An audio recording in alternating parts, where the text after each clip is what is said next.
안녕하세요. 토요미스테리 디바메이입니다. 오늘은 사건에 들어가기 앞서서 실제 보도됐던 뉴스 장면 먼저 보고 갈게요. 広島県北広島町の我流山の林道の入り口です。今日の捜索は午後5時で終了し、私の後ろに張られていた規制線も現在は解かれています。 혹시 들으셨나요? 화면이 전환되고 어렴풋이 들리는 목소리. 이걸 해석하면 너무 아팠어. 왜 나만... 이건 일본에서 유명한 심령현상으로 알려져 있어요. 하지만 과연 이게 누구 목소리인지 알게 된다면 정말 답답하고 속상합니다. 그럼 지금 바로 시작해볼게요. 2009년 11월 6일 한 남성이 히로시마현에 있는 가류산에 등반하고 있었어. 한참을 올라가다가 드디어 정상에 온 거야. 이제 좀 숨 좀 돌리면서 이렇게 경치를 싹 보는데 저게 뭐지? 저기 밑에 뭔가 덩그러니 있더라고. 저게 뭔가 싶어서 조심스럽게 다가가서 그 정체를 확인해 보는데 아주 소스라치게 놀라고 말아. 그건 바로 여성의 머리였던 거야. 신고를 받은 경찰이 현장에 도착했고 일단 머리에 신원을 찾아야 되니까 부검을 했어. 신원을 밝혀보니 19살이던 하라오카 미야코. 알고 보니 2주 전에 이미 실종 신고가 됐었더라고. 근데 아직 머리만 발견된 상황이잖아. 남은 시신 찾으려고 머리가 발견된 그 가류산을 중심으로 대대적인 수색을 시작했어. 그렇게 모두의 노력 끝에 미야코의 시신은 13일에 걸쳐서 조금씩 발견돼. 7일에는 다리뼈 일부, 8일에는 팔다리가 잘린 몸통, 9일에는 왼쪽 발목, 마지막으로 19일에는 동물의 배설물에서 손톱과 엄지 발톱을 찾았어. 그러니까 동물이 일부를 먹었다는 거지. 예상했겠지만 시신은 여러 부위로 토막나 있던 거야. 상태는 너무나 참혹했어. 그중 몸통이 가장 많이 훼손돼 있었는데 이게 가슴은 도려내져 있었고 내장은 모두 파여 있는 데다가 심지어 온몸은 불로 그을린 듯이 그 화상까지 남아있더라고. 베테랑 행사들도 이게 사람이 아니라 그 짐승이 막 훼손시킨 게 아니냐고 할 정도로 그 상태가 너무 처참해서 똑바로 쳐다볼 수도 없었대. 얼굴도 심각했는데 강하게 구타당한 것 같았어. 그 왼쪽 뺨에는 발로 밟힌 자국까지 발견됐고 허벅지는 완전히 도려내져서 뼈만 남았더라고. 미야코가 얼마나 고통스러웠을지 감히 상상도 되지 않아. 대체 누가 왜 이렇게 끔찍한 일을 벌인 걸까? 우선 미야코에 대해서 조금 더 알아보자면 그녀는 시네마 대학교에 다니던 학생이었는데 이 학교에 오려고 혼자 상경에서 기숙사 생활을 하고 있었어. 공부하랴 과제하랴 그 바쁜 와중에 부모님 짐 덜어드리려고 틈틈이 아르바이트 하면서 학비랑 생활비도 벌었었대. 그리고 사회봉사 동아리에 들어서 주기적으로 봉사도 나가는 정말 성실하고 착한 학생이었어. 그런 딸에게 이런 일이 벌어졌으니 그 부모님의 마음이 어땠겠어. 사건이 발생한 건 2009년 10월 26일이야. 그날도 학교 갔다가 일하러 가는 그냥 평범한 날이었어. 미야코는 쇼핑센터 3층에 있는 아이스크림 가게에서 일하고 있었거든. 열심히 일하다 보니까 퇴근 시간 된 거야. 이제 마감하면서 휴지통 싹 비우고 쓰레기 봉투까지 챙겨서 홀로 가게를 나서게 돼. 그때가 밤 9시쯤 됐었고. 그런데 이 모습을 마지막으로 미야코는 실종되고 말아. 심지어 가지고 나갔던 그 쓰레기 봉투마저 함께 사라졌지. 그녀의 실종 사실을 가장 먼저 알아차린 건 어머니였어. 하루가 지난 27일인데 오후 5시 반에 딸 잘 지내나 싶어서 문자를 해봤어. 근데 몇 시간이 지나도 답장이 오질 않는 거야. 근데 미야코는 평소에 연락이 되게 빨랐거든. 순간 뭔가 불안한 기분이 들어서 몇 번이나 전화를 해보는데 끝내 받질 않아. 불길한 마음이 든 가족들은 28일에 결국 실종 신고를 하게 돼. 곧바로 수사가 시작됐지. 경찰은 미야코의 마지막 행적을 추적하려고 아이스크림 가게에서 기숙사로 향하는 그 길에 있는 모든 CCTV를 조사했어. 일터에서 집까지는 한 2km 정도 되는데 그러면 한 2-30분이면 가잖아. 그러니까 엄청나게 먼 거리는 아니야. 근데 그 거리가 좀 가로등도 없고 사람도 잘 안 다니는 거리였거든. 그러니까 길도 좁아가지고 차 한 대가 간신히 지나갈 정도고 밤에 혼자 가면 좀 무섭잖아. 그래서 보통 학생들은 그냥 다 택시 타고 다녔었대. 그런 길을 미야코는 돈 아끼려고 항상 걸어 다녔던 거고, 그러니까 부모님한테 조금이라도 부담을 안 주려고 그랬나 봐. 사실 미야코도 그 출퇴근길이 좀 위험하다고는 생각했어. 그래서 이틀 후면 그만둘 생각이었다고 해. 이게 조금만 더 빨랐으면 비극을 피할 수 있지 않았을까 싶어서 더 안타깝게 느껴지더라고. 잠깐 생각해봐. 이게 걸어서 간 거면 근처 시내에 있는 편의점 CCTV에라도 좀 찍혔어야 되는 거 아니야?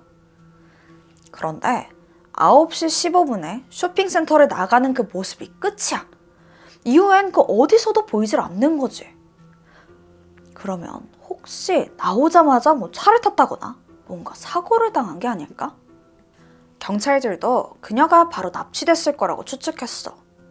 심지어 사건 당일 9시쯤에 흰색 차가 미야코 뒤를 따라갔다는 목격 증언도 있었거든. 근데 또 그 시간쯤에 막 다투거나 큰 소리를 들은 사람이 없어. 그럼 일단은 막 억지로 끌고 간 건 아니라는 건데, 그래서 경찰은 면식범이 데려간 거라고 생각했고 미야코랑 접점이 있는 사람을 중심으로 다시 조사를 이어갔지. 근데 이거는 내 생각인데 사실 태워다 준다거나 막 길 물어보는 척 하면서 친절하게 다가오면 이게 모르는 사람이라도 그 차에 탔을 수도 있잖아. 그런데도 경찰이 면식범이라고 딱 범인을 단정 지은 게 좀 섣부른 것 같아. 일단은 다 가능성을 좀 다양하게 열어두고 수사했으면 더 좋지 않았을까 싶더라고. 근데 뭐 어쨌든 경찰이 계속해서 수사를 하기는 하는데 이렇다 할 증거가 나오지를 않아. 초기에는 비공개로 수사를 했었거든. 근데 이게 해결될 기미가 보이질 않으니까 이 미야코가 실종된 지 6일째 됐던 11월 2일 결국 공개 수사로 전환했고 제보를 받기 시작했어. 그 제보 전화가 여러 건 오긴 했는데 근데 결정적인 정보는 없더라고. 실종 후에 계좌에서는 돈이 나간 적이 없고 주변 사람들도 다 말하는 게 미야코가 진짜 착해서 누구한테 원한 살 사람이 절대 아니다 라고 하는 거야. 돈 목적도 아니고 그 원한도 아니면 면식범이 아닐 확률이 높지 않아? 그제야 경찰은 이게 아니구나 싶어서 수사 방향을 전환했지. 근데 이미 2주나 지난 시점이야. 아니, 실종 사건에서 골든타임이 얼마나 중요한데. 솔직히 좀 늦은 감이 있잖아. 그래서 경찰은 조금이라도 빨리 그 범인을 특정해보려고 프로파일링을 하기 시작해. 그 내용을 좀 보자면 우선 범인은 피해자 집 또는 그 아르바이트 장소랑 가까운 곳에 산다고 추정됐어.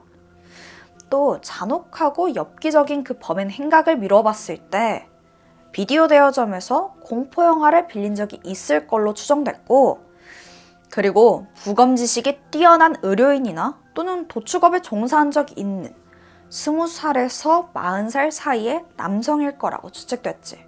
이런 특징을 가진 인물을 추려서 수사를 다시 진행했는데도 6년 동안이나 별다른 진전이 없는 거야.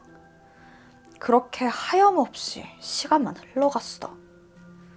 그러다가 7년이 지난 2016년 경찰이 미야코 사건을 재조사하기 시작한 거야. 이때 N시스템을 이용했는데 이게 일본에서 사용하는 자동차 번호 판독 시스템이거든. 여기에 수상한 차가 감지된 거지. 심지어 당일 목격됐던 그 흰색 차량과 같은 차더라고. 보니까 통행 기록이 남지 않는 뒷길만 이용해서 이동한 게 확인돼.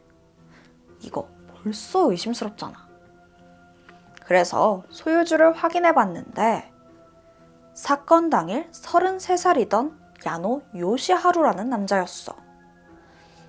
근데 이 사람 진짜 최악인 게 성범죄를 3번이나 저질렀고 그 3건 모두 지나가던 여성들을 칼로 위협했고 그 후에 성추행한 거였어. 이렇게 폭력적인 정과에다가 나이도 30대고 그럼 이거 프로파일링이랑 딱 맞잖아. 생각해봐. 미야코가 실종된 당일에 그 근처에서 수상한 경로로 이동하던 그 사람이 성범죄일 확률이 얼마나 될 것 같아? 이게 우연으로 넘기기엔 딱딱 들어맞는 거야. 경찰은 야노가 범인이라고 직감했지. 그리고 또 결정적인 증거도 발견되는데 미야코의 시신이 발견됐을 때 피 묻은 비닐 조각 같은 게 같이 있었거든. 그때 경찰은 이 시신을 유기할 때 이 비닐을 사용했을 거라고 추정했어. 근데 이게 보니까 전화번호부 배포용 비닐봉투더라고. 이 전화번호부를 이걸로 포장해서 집집마다 나눠준 것 같아. 근데 이 봉투가 배달 연도나 지역에 따라서 디자인이 다 달라. 그래서 이 봉투가 배포된 지역을 확인해 보니까 마침 야노 집 근처였어. 경찰은 진짜 거의 확신해가지고 야노 집을 수색했지. 역시나 완전 확실한 증거를 찾아내. 그게 카메라랑 메모리 카드였어. 바로 복원해봤더니 그 안에 57장 정도의 사진이 들어있는데 그게 누굴 찍은 건 줄 알아? 모두 미야코인 거야. 야노의 집에서 미야코가 공포에 떨고 있는 모습을 다 찍어둔 거지. 심지어 사진 속에는 범행에 사용된 칼과 또 사망 후의 미야코 모습도 남아있더라고. 이 사진들은 모두 1시간에 걸쳐서 촬영된 걸로 보여. 살해하기 전부터 그 후까지 그 과정을 전부 찍어둔 거야. 이거 진짜 딱 봐도 범인 맞지? 그러고 보니까 이 사건 당시에도 회사를 며칠간 빠진 게 확인돼. 게다가 막 주변 사람들한테 내가 좀 피곤한 일을 벌였어. 이렇게 말하기도 했었고. 그게 바로 토막살인이었던 거야. 그렇게 7년간 미제였던 이 사건의 범인을 찾아냈어. 이건 일본에서 대대적으로 뉴스에 보도됐고 다들 이 소식에 진짜 기뻐했지. 하지만 이게 아직 끝이 아니야. 엄청 허무한 사실 하나가 남아있거든. 야노는 이미 2009년 11월 사망한 상태라는 거지. 이게 무슨 말이냐고. 미야코의 시신이 발견되고 이틀 후에 야노는 사망했어.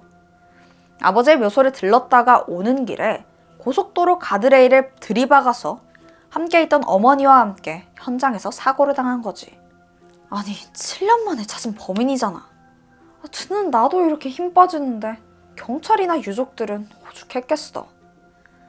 그런데 이 사건에 몇 가지 의문점이 남아있어. 먼저 사건 현장에서 스키드마크, 그러니까 브레이크를 밟은 흔적이 전혀 없어. 게다가 가드레일을 3번이나 들이받았더라고. 그러니까 이게 박고 또 박은 거야. 심지어 사고 나기 몇 달 전에 이미 아버지의 묘소에 들린 적이 있어. 그러니까 예정에 없던 방문을 한 거지. 이렇게 수상한 점이 계속 나오잖아. 과연 이게 사고가 맞을까? 추정컨대 미야코의 시신이 발견되니까 자기도 범행이 이게 들킬까봐 겁이 나서 극단적인 선택을 한 게 아닌가 싶어. 그런데 더 답답한 게 이미 사고로 판명돼서 더 이상의 수사를 진행할 수가 없는 거야. 결국 이게 자살인지 사고인지 영원히 알 수 없게 돼버렸지. 2017년 1월 경찰은 수사를 종결하게 됐어. 야노가 사망했으니 더 이상 수사가 불가능한 거야. 결국 사건은 해결됐지만 뭔가 찝찝한 기분이 남아. 확실한 범인이 있는데 처벌도 못하고 또 범행 동기에 대해서도 명확하게 밝혀지지 않았잖아. 지금 보이는 이 사진에서 붉은색으로 표시된 부분만 경찰이 찾아낸 미야코 시신 일부야. 즉 나머지 흰 부분, 양팔 그리고 양다리는 사건이 발생한 15년이 지난 지금까지도 다 찾지 못했다고 해. 유고족에겐 너무나 비통한 일이지. 어쩌면 이런 억울함 때문에 앞서 오프닝에서 봤듯이 너무 아파. 왜 나만? 미야코가 이렇게 흐느낀 게 아닌가 싶어. 자, 오늘 내가 준비한 스토리는 여기까지야. 다음에도 굉장한 범죄 스토리로 돌아올게. 그럼 그때까지 다들 건강해. 안녕하세요. 토요미스테리 막내 디바 메이예요. 오늘은 쌩얼이라 깜짝 놀라셨죠? 오랜만에 메이크업 하면서 좀 편하게 진행해 보려고 하는데 혹시나 너무 거슬리시는 분들은 이 전 영상 보시는 걸 추천드릴게요. 그 에미코 가스라이팅 사건, 그거 진짜 대박이었거든요. 그럼 오늘 스토리 바로 시작해 볼게요. 미국 북동부에 있는 작은 마을 레바논에서 희대의 사건이 발생했어.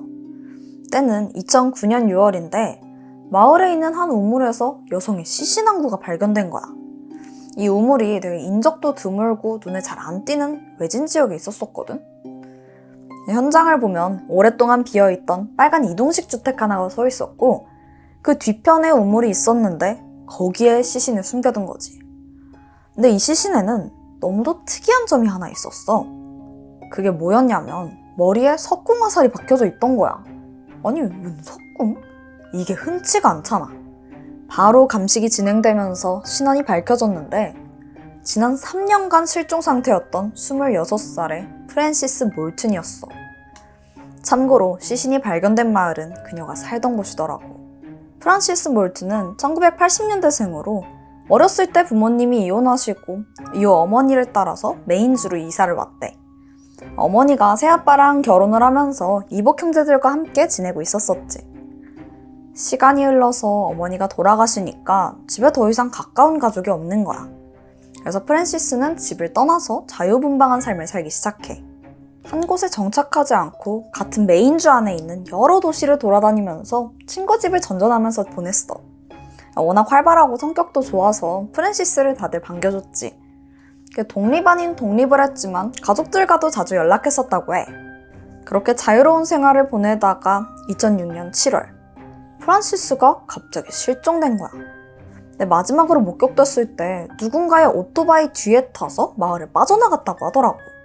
근데 프란시스가 자주 돌아다니고 친구도 많으니까 동네 사람들은 그냥 그런가 보다 하고 대수롭지 않게 넘어갔지. 그 모습이 프랜시스의 마지막 모습일 거라고는 상상도 하지 못했던 거야. 사실 가족들은 그녀의 실종조차 한동안 눈치채지 못했다고 해. 자주 만나고 그러는 건 아니었다 보니까. 그렇게 프랜시스가 실종된 지 2달이 흘렀어. 여름이 지나고 가을이 될 때까지 연락이 오질 않더라. 이상하다. 이렇게까지 오래 연락이 안 된 적은 없었는데. 그제서야 가족들은 수상함을 느꼈고 2006년 9월 프랜시스의 실종 신고를 하게 돼. 하지만 이미 2달이나 지났잖아. 행방을 추적하기는 쉽지 않았어. 가족들과 경찰은 애타게 프랜시스를 찾았지만 정작 어디에 사는지조차 모르니까 시작부터 갈피를 못 잡더라고. 결국 경찰은 프랜시스가 마지막으로 지냈던 레바논 지역 위주로 수색하기 시작했어. 단서? 없어. 하염없이 시간만 흘렀는데 그래도 경찰이 포기하지 않았던 게 다행이었지. 끈질긴 추적 끝에 경찰은 프랜시스가 마지막으로 목격된 지역에 작은 우물이 있다는 걸 발견했고 그렇게 3년이 지나서야 극적으로 시신을 찾게 된 거야. 자, 일단 발견 당시 시신은 우물 밑에 폐타이어로 막 덮어져 있었다고 해. 그러니까 우물이 막혀있다고 생각한 경찰이 그 밑까지 수색할 생각을 못하다가 뒤늦게 발견한 거고. 워낙 시간이 많이 흘러서 도움이 될 만한 단서는 별로 없었는데 그나마 하나 확실한 건 바로 타살이라는 거야. 석궁이 머리에 박혀 있으니까. 근데 문제는 이 석궁이 프랜시스를 목표해서 쏜 건지 아니면 누군가의 실수였는지 정확한 경위를 밝혀내는 건 쉽지 않았어. 생각해봐. 만약 실수로 화살을 맞았다면 이건 사고사야. 내 프랜시스 혼자서 우물 밑에 타이어 더미 아래로 내려갈 순 없잖아. 그러니까 시신을 은폐한 거는 확실했지. 경찰 수사는 생각보다 빠르게 진행이 안 되고 있는데 그러던 중 예상치 못한 일이 벌어져. 프랜시스가 시신으로 발견된 후에 동네 사람들 사이에서 각종 소문이 돌기 시작한 거야. 그게 좀 당황스러운데 사실 그녀가 심각한 마약 중독자였고 평소에 행실이 불량했다. 뭐 이런 대부분 뒷담화 같은 좋지 못한 이야기였어. 실제로 뉴스 기사에서도 프란시스가 파티를 자주 즐겼다는 이야기가 보도된 거야. 물론 피해자의 생전 행적 추적하는 거 중요하지. 하지만 파티라는 키워드 때문인지 사람들은 그렇게 방탕하게 놀았으니까 범죄자 표적된 거 아니야? 하면서 오히려 피해자를 탓하는 듯한 그런 반응을 보여. 아니 이게 무슨 소리야. 정말 만약에 설령 그렇다 해도 이게 피해자 탓을 할 건 아니잖아. 이건 분명 살인자가 존재하는 강력범죄야. 그렇게 사건의 본질은 점점 흐려져 갔어. 온갖 가십이 떠돌던 어느 날 마침내 용의자를 체포했다는 소식이 들리더라. 체포된 사람은 같은 마을에 살던 24살의 로버트 코플리 주니어인데 놀랍게도 로버트는 프랜시스 시신이 우물 안에서 발견될 당시에 마을 주민들과 함께 현장에 있었던 사람 중 한 명인 거야. 그때 취재를 나온 기자들과 인터뷰까지 했더라. 근데 눈에 띄는 점이 하나 있었거든. 인터뷰 당시에 말을 여러 번 바뀌는 거야. 처음에는 막 프랜시스랑 친했다고 하다가 나중엔 또 갑자기 그렇게까지 친하진 않고 그냥 잘 모르는 사이다 이랬다가 또 사실 그 프랜시스가 알긴 하는데 그냥 얼굴만 안다 이러고 계속 이랬다 저랬다 말을 바꾸는 거야. 딱 봐도 엄청 수상하지. 그런데 인터뷰 말고도 경찰이 그를 범인으로 지목한 이유는 또 있었어. 그 시신이 발견된 우물 그 바로 옆에 오두막으로 만들어진 약간 작은 창고가 있었거든. 그 작은 창고에 로버트가 한동안 살았던 거야. 사실 이 우물이 잘 안 보여가지고 땅 주인도 존재를 모를 정도였대. 생각해봐. 로버트가 바로 그 옆에 살았는데 그 우물이 있다는 걸 모를 리가 없잖아. 충분히 의심이 가는 상황인 거지. 경찰은 바로 그를 소환했고 끈질긴 추궁 끝에 로버트가 자기가 프랜시스를 죽였다고 시인하게 돼. 잘 기억해. 분명히 시인했다. 2009년 12월 로버트는 살인 혐의로 체포됐어. 자백까지 했으니까 완전 해결될 것 같았지? 근데 일이 그렇게 쉽게 풀리질 않아. 5개월이 지난 2010년 5월 갑자기 로버트가 자백을 뒤엎고 무죄를 주장하기 시작한 거야. 로버트가 몇 달 전에 자백했을 때 프랜시스를 어떻게 살해했는지 또 어떻게 은폐했는지 되게 상세하게 말했었거든. 그래서 경찰도 이걸 근거로 범인이라고 믿었던 거지. 근데 이제 와서 로버트가 자기는 사건 현장에 있던 목격자일 뿐이라면서 갑자기 말을 바꾼 거야. 그럼 증거는 있었을까? 아니, 증거라도 있어야 체포를 할 수가 있잖아. 여기에 결정적인 허점이 있었어. 실제 살해했다는 직접적인 도구나 범행 도구, 그러니까 그 석궁을 아직 찾지 못한 상태였던 거야. 자, 로버트는 절대 자기가 죽인 건 아니고 단지 현장에 있던 목격자일 뿐이라고 주장했어. 그럼 분명 범인 알고 있는 거 아니냐고. 근데 문제는 로버트가 입을 열질 않아. 아니, 대체 왜? 진범 알잖아.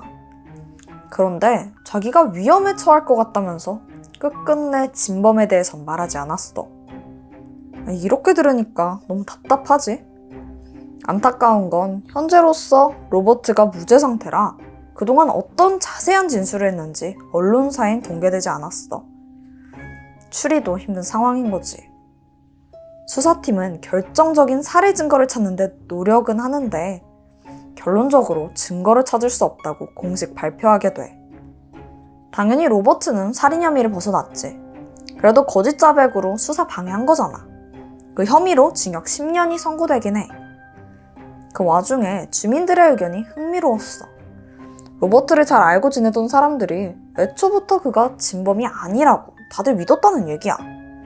근데 그게 애가 뭐 그만큼 착해서가 아니라 로버트가 예전부터 다른 사람들한테 쉽게 휘둘리고 그냥 완전 팔랑귀였대. 말 그대로 조종이 쉬운 사람이더라고. 게다가 사람을 석궁으로 살해하고 우물 아래로 은폐해야겠다고 계획을 세울 만큼 치밀하지 못한 사람이라는 거지. 혹시나 그게 살인을 했다고 해도 분명 단독범행은 절대 아닐 거라고 믿었을 정도야. 그렇다면 또 다른 용의자는 없었을까? 자, 다시 원점으로 돌아가서 생각해보자. 바로 이때 수사 방향에 또 다른 허점이 드러나. 기억해봐봐. 프란시스의 자유분방한 그런 생활 방식이 화제가 됐었다고 했지? 뭐 친구들 집 이곳저곳 돌아다니고 밤새 파티도 하고 또 오토바이도 얻어 타고.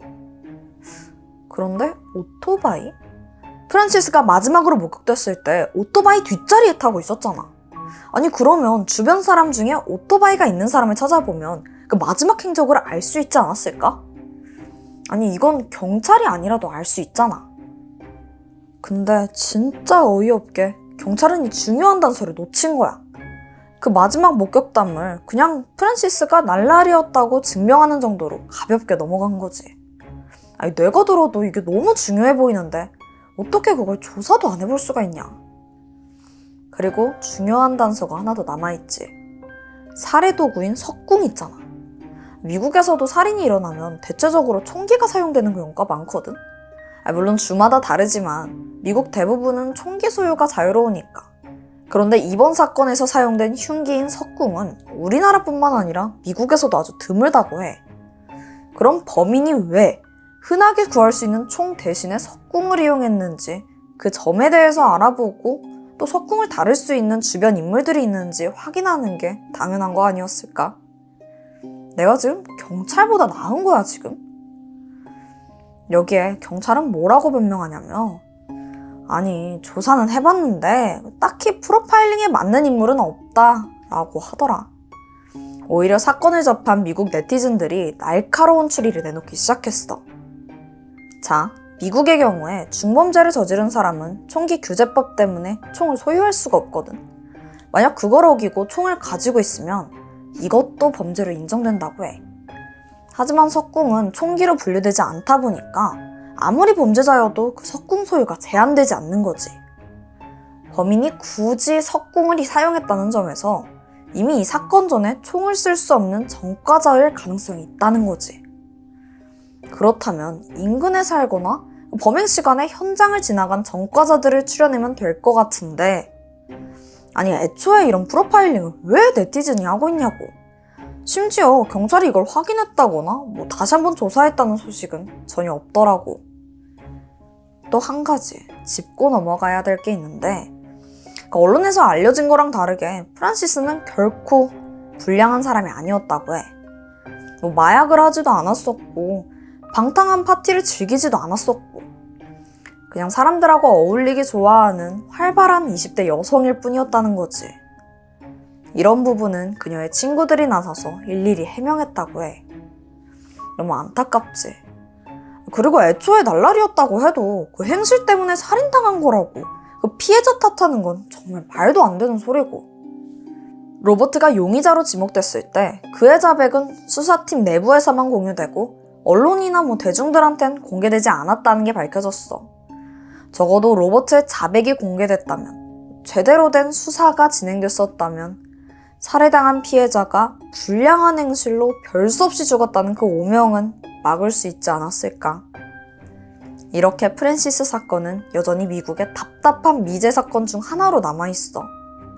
난 이번 사건에서 미국 경찰도 때로는 이렇게 허술하구나 싶어서 좀 황당했어. 또 생각해보면 가족들이 막 나서서 정확한 수사 요구를 했을 수도 있는데 어쩌면 친엄마는 돌아가시고 새아버지랑 이복 형제들만 있으니까 뭐 적극적으로 요청을 못한 게 아닌가 하는 안타까움도 들었고 피해자에 대한 2차 가해만 남은 것 같아서 더 마음이 아팠던 것 같아. 한 번도 만난 적은 없지만 진심으로 프랜시스의 명복을 빌고 싶어. 자, 내가 준비한 스토리는 여기까지야. 너무 억울한 이야기여서 그런지 내가 흥분을 좀 많이 했지? 그럼 난 다음 주에 또 새로운 이야기로 찾아올게. 지금까지 토요미스테리 디바 메이였습니다.